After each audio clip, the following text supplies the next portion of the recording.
Assalamualaikum warahmatullahi wabarakatuh. Selamat pagi dan salam sejahtera untuk kita semua. Adil Kak Talino, Bacara Min Kak Saruga, Basangat Kak Cubata. Yang kami hormati Bapak dosen pembimbing kami, Bapak Arif Eka Uktoro, STP MSc IPU. Yang kami hormati staf pendamping kami, Ibu Sari, serta yang kami banggakan rekan-rekan mahasiswa. Baik, perkenalkan saya Bambang Irwan Sahlubis, NIM 23417, saat ini berada di Kabupaten Ketapang, Provinsi Kalimantan Barat. Status saat ini sebagai Senior Dokumen and License di Perkebunan Sinarmas 7 untuk wilayah Region Ketapang 1 dan 2. Baik, pada kesempatan ini saya akan menjelaskan 4 hal yang berkaitan dengan mata kuliah kita yang bagian daripada tugas mata kuliah pemetaan global informasi sistem dan aplikasi drone. Yaitu yang pertama, bahwa perkembangan teknologi ICT sangat cepat ya. Jadi informasi komunikasi dan teknologi ini berkembang sangat cepat pada saat ini. Yang kedua, saya akan coba menjelaskan perihal global informasi sistem itu berkembang pesat sejalan dengan perkembangan informasi komunikasi dan teknologi. Kemudian yang ketiga, saya akan coba untuk menjelaskan bahwa drone ini merupakan bagian daripada data entry untuk aplikasi global informasi sistem.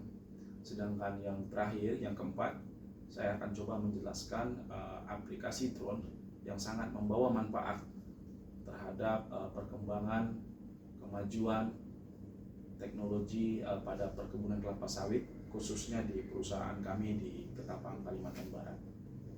Berikut penjelasannya.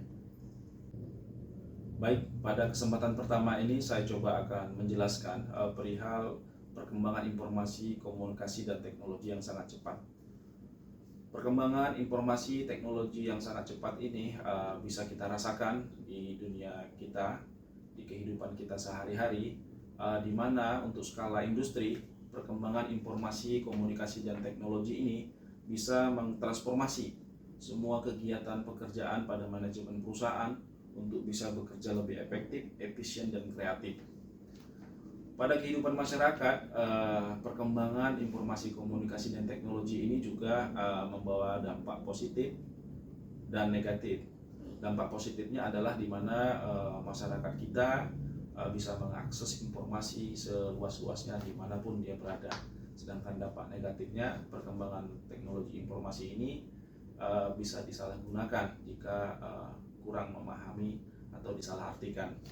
Kemudian tidak dapat kita pungkiri bahwa perkembangan teknologi informasi ini membawa peradaban kita untuk lebih maju, lebih sejahtera jika digunakan dengan tepat. Nah, kemudian hal ini tidak terlepas dari aktivitas kita yang kerap kali ditunjang oleh hasil dari perkembangan informasi, komunikasi, dan teknologi yang dimana setiap hari kita bekerja tergantung oleh hal ini. Contohnya penggunaan email, komputer, handphone, kemudian hal-hal lain yang berbasis digital. Hal ini kita lakukan karena memang sesuai dengan kebutuhan saat ini kita dituntut oleh manajemen perusahaan untuk bisa bekerja lebih cepat, tepat, mudah, murah, dan lebih efisien. Baik, yang kedua saya akan menjelaskan perihal perkembangan informasi komunikasi dan teknologi yang sejalan dengan perkembangan global informasi sistem.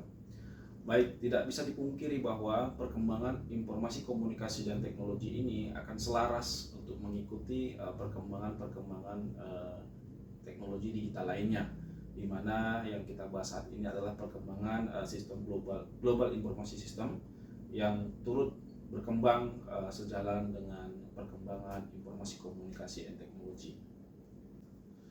Baik, yang ketiga saya akan menjelaskan perihal drone adalah bagian dari data input untuk aplikasi global informasi sistem. Ya, salah satu cara untuk kita mendapatkan informasi data spasial tentunya kita menggunakan foto udara yang dibawa oleh satu alat berupa pesawat tanpa awak atau sekarang lebih dikenal dengan drone. Ya, jadi drone ini banyak digunakan untuk beberapa sektor, contohnya di sektor pertanian, pertahanan, kemudian di banyak sektor lainnya.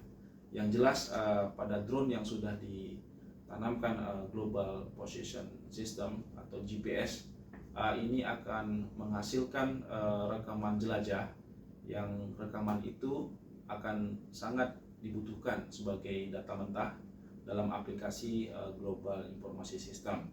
Contohnya ketika drone sudah selesai melaksanakan pekerjaannya untuk melakukan pemotretan foto udara atau tracking area, maka hasil dari situ akan diolah kalau kita menggunakan aplikasi Global Mapper.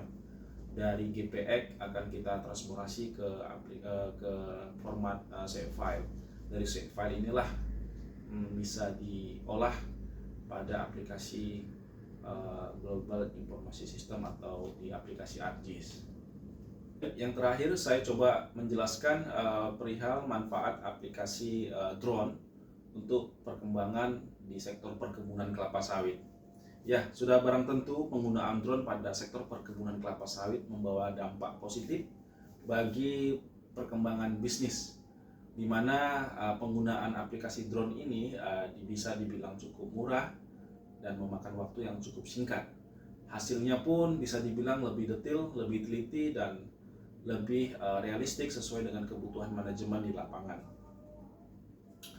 Hal seperti ini sangat diperlukan oleh manajemen, di mana data-data spesifik seperti ini diperlukan untuk dasar pengambilan keputusan agronomi supaya bisa bertindak dengan baik dan benar. Kemudian manajemen perusahaan kami, khususnya di PT Kencana Graha Permai, perusahaan Sinarmas 7, Region Ketapang 2, sangat mengikuti perkembangan informasi komunikasi dan teknologi, apalagi yang berkaitan dengan Global Informasi System, di mana pada tahun 2014 kita sudah mengaplikasikan GPS untuk sensus tanaman. Kemudian pada tahun 2017 kita upgrade untuk melakukan pengamatan vegetasi menggunakan drone, dan itu masih berlangsung pada saat ini, di mana hasilnya sangat memuaskan untuk perkembangan pengamatan serta pengambil keputusan yang tepat di bidang agronomi. Dan tentunya ini membawa dampak yang positif untuk perkembangan kemajuan bisnis di perusahaan kami. Demikian yang dapat kami sampaikan perihal penjelasan mata kuliah pemetaan Global Informasi System dan aplikasi drone. Semoga bermanfaat buat kita semua. Saya mengucapkan terima kasih atas penerimaan Bapak dan Ibu serta rekan-rekan, dan mengucapkan mohon maaf bila ada kata, tutur kata, atau perilaku sikap yang kurang berkenan.